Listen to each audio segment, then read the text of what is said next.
A budget is a document that tells your money where to go instead of you wondering where your money went. That's according to Dave Ramsey. So today I want to beg Nigerian youth, please monitor your state and local government budget. Because Joe Biden once said, don't tell me what you value. Show me your budget and I will tell you what you value. And it is a truism because a budget is not just a collection of numbers. It is an expression of our values and aspirations. It helps us to plan, allocate, forecast, scheme and strategize, outline roadmap, framework, and financial plan that tells us the direction of a person, a country, a company, a state, or a local government. And I feel, sad that despite our clamor for fiscal federalism and responsibility, how many of us actually monitor our budget implementation in this country? Even some of us that do, majority of us are only interested in the budget at the national level, as most of our governors go away with blue murder, all in the name of budgeting. Imagine a governor will visit a place and then, there are no roads, and then share maybe SUV for kings and, tar roads, and yet it is not captured in the budget for that year. Anyway, however, I want to give kudos to the Executive Director of Budget, Seun Onigbinde, for consistently opening up the budget for some of us who are not knowledgeable in those fields, and to another great guy, A.K. Ako from Abia State, who also has continuously opened up the budget of Abia State for everybody to understand. Kudos to you guys. Remember, not too long ago, I had cause to monitor a state budget and raise issues about some expenses that were twice the actual costs, of the items, and also the fact that some of the items in the budget were non-existent. I understand the plight of the ruling party in the state because, according to them, I was being sponsored by the opposition. But my shame was for the everyday people whose money was being spent lavishly. And they said I shouldn't say anything. I should face my front. Because according to them, the governor, the tar road. And as others that came before him, despite consistent budgeting, they didn't do anything. So I don't face my front. Because we have become so poor that once our governor tar road, who celebrate him, action governor, is our amiable governor, we see some of these things in Abuja. But I feel ashamed because Nigeria cannot grow beyond this level if our budget implementation transparency is only at the national level while looking away from our local and state governors.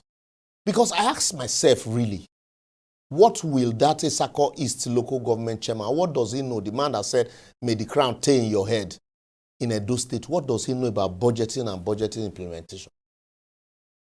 Anyway, the answer is blowing in the wind. We're all in this country. We're four people. Because we are so reduced governors, 4 people in a House of Assembly of 32 members approved or passed a budget of 80 billion in 2024. And then in 2025, another 4 people, 3 people this time around, passed a budget of 1.2 trillion in 2025. And yet, some senior lawyers, rather than scold them, encourage them, claiming that it is doctrine of necessity. Make they laugh and they play because one day will come, one person will sit down and say, I'm the speaker and I'm the majority leader, he will pass a budget.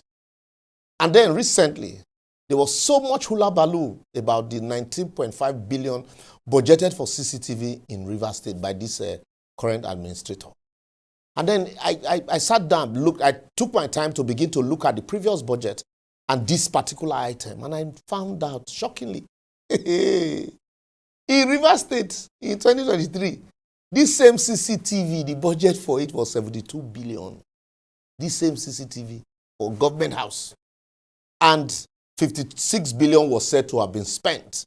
And in 2024, another 58 billion was budgeted for the same CCTV. And then in 2025, the state government again budgeted another 28 billion for the same CCTV in that former budget that was cleared by 3 persons. No debate, no committee consultation, and nobody quarrel. So now, coming to Ibok Ete-led administration, they reversed the budget from 28 billion to 19.5 billion and even included renewable energy component as backup power supply for the same government house. And everybody come begin to shout because people don't even know, say, since they have been budgeting for this CCTV, over and over again. And this is the first time they are even attempting to fix it. Because since the CCTV were installed by Odili, They just did there. They use her till they chop money, they budget every day.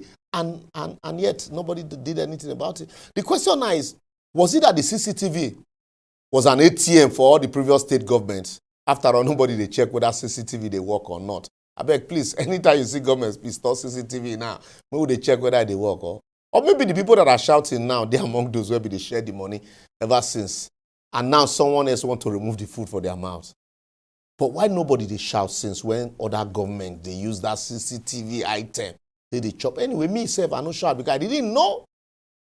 The only thing that is clear from this single recurring item is that the CCTV was never working.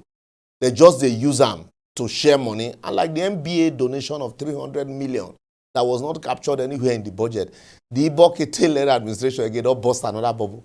And that's why there's so much noise.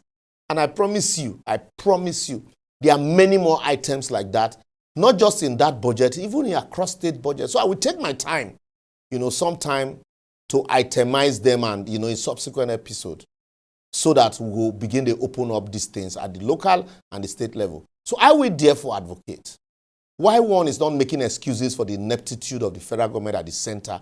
And then also, I still do not believe that the federal government has a right to sack democratically elected government at the state level.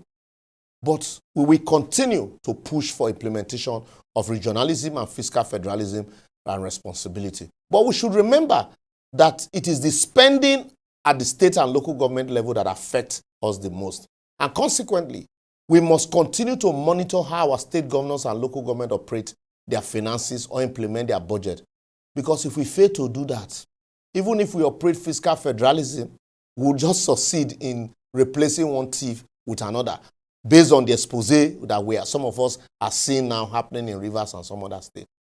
Anyway, make we leave on here for now and let us know what you think by sharing your comment with us on all our platforms.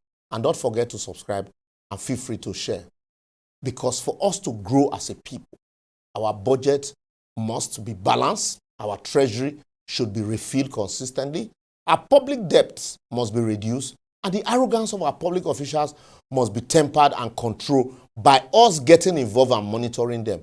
But if we allow them to divide us, our own don't finish with that. See you next week.